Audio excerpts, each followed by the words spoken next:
Greetings and salutations, Vidoma here. This is going to be my second video posting. I'd like to post as frequently as once a week whenever possible, just so I can have a continuing buildup of steam and my ideas out there.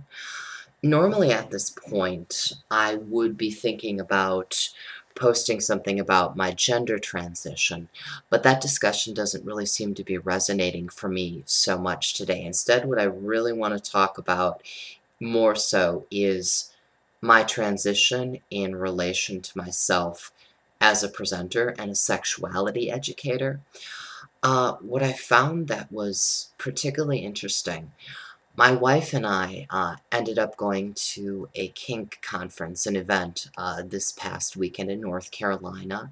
It's called Debauchery, and we presented two classes there. The first one was a Tantra and kink class, and how Tantra, or the use of energy and intimacy, informs the play that is done in kink.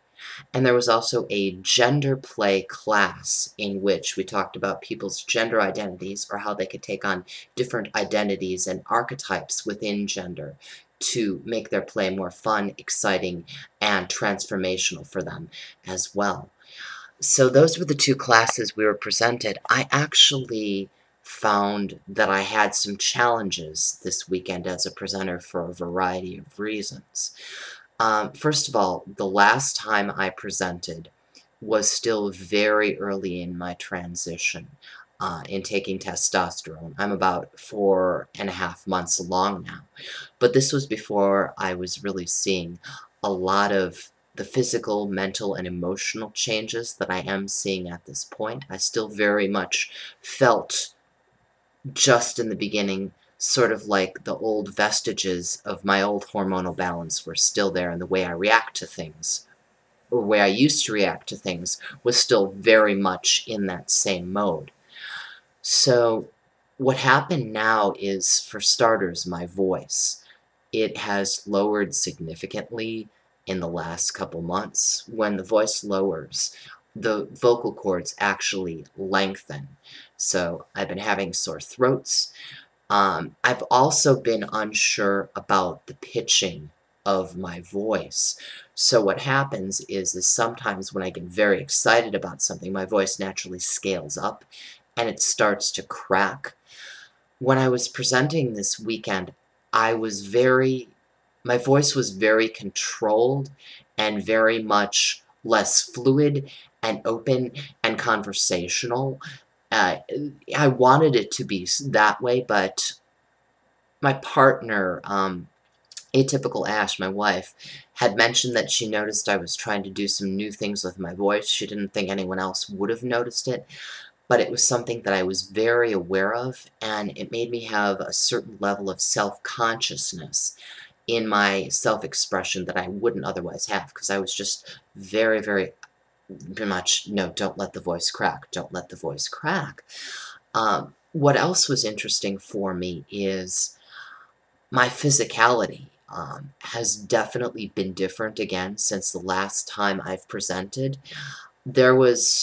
Last time I presented, there was much of a different movement, in that I led with my hips, and when I moved, there was a lot more of that side-to-side action with the hips, because with people born female-bodied, they have something called imperfect bipedalism, whereby the hips are widely spaced and the legs are situated a little closer in on the hips, so you get the rocking motion when you walk. I've been walking for a couple months now with less of that motion, but it's not completely natural yet as well. So the fluidity of gesture and movement feels a little bit different. I'm not sure entirely where it's going to end up. So I wonder if perhaps, because I seemed hesitant and very aware of myself physically in that space, if it came off possibly as contrived or a little less natural than it could have been. These were things that I very much had to struggle with in the moment of doing the presentation.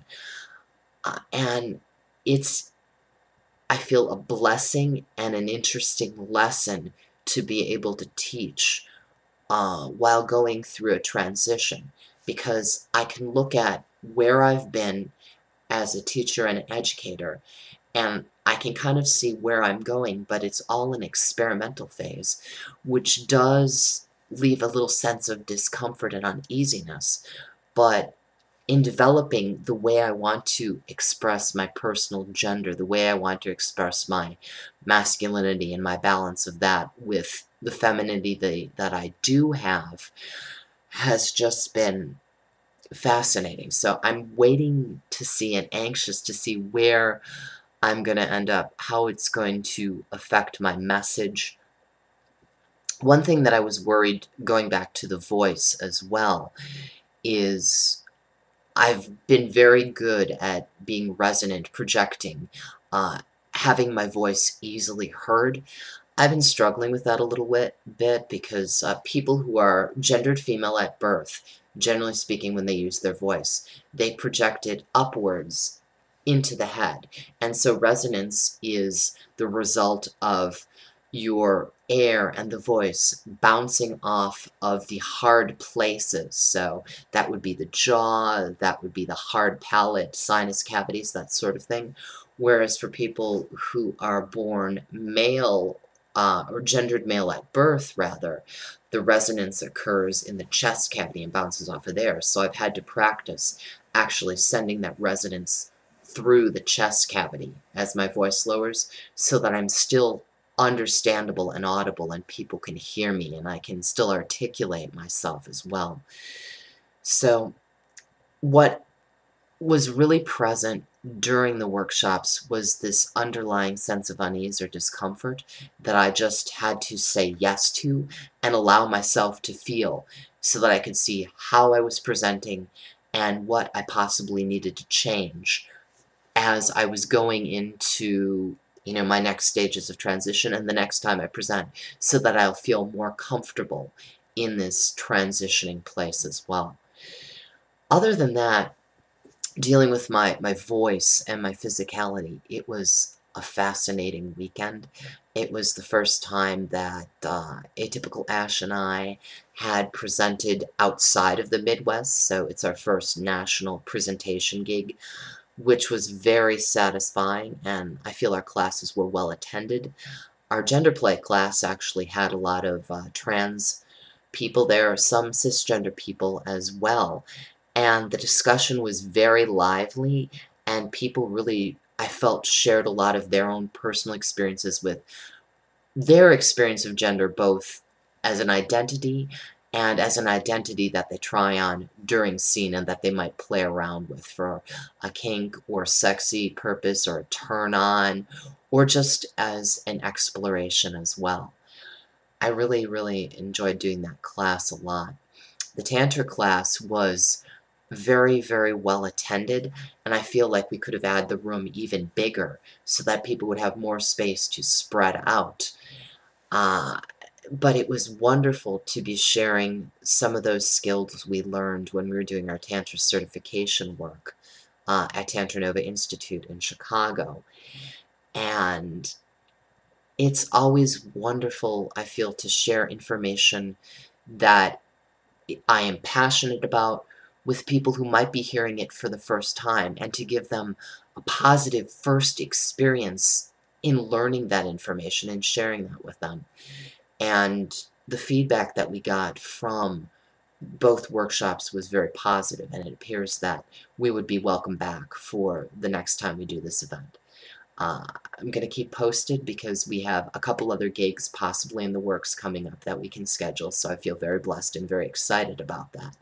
And we're also thinking about developing some additional classes. But right now, everyone seems to be very much interested in our Tantra-related classes, so there's definitely a need and a focus for that, but we also want to see where we can expand outward to increase our repertoire. We have a list of about 15 classes now that we do both together or individually, and so we just want to continue expanding those areas of what we can offer.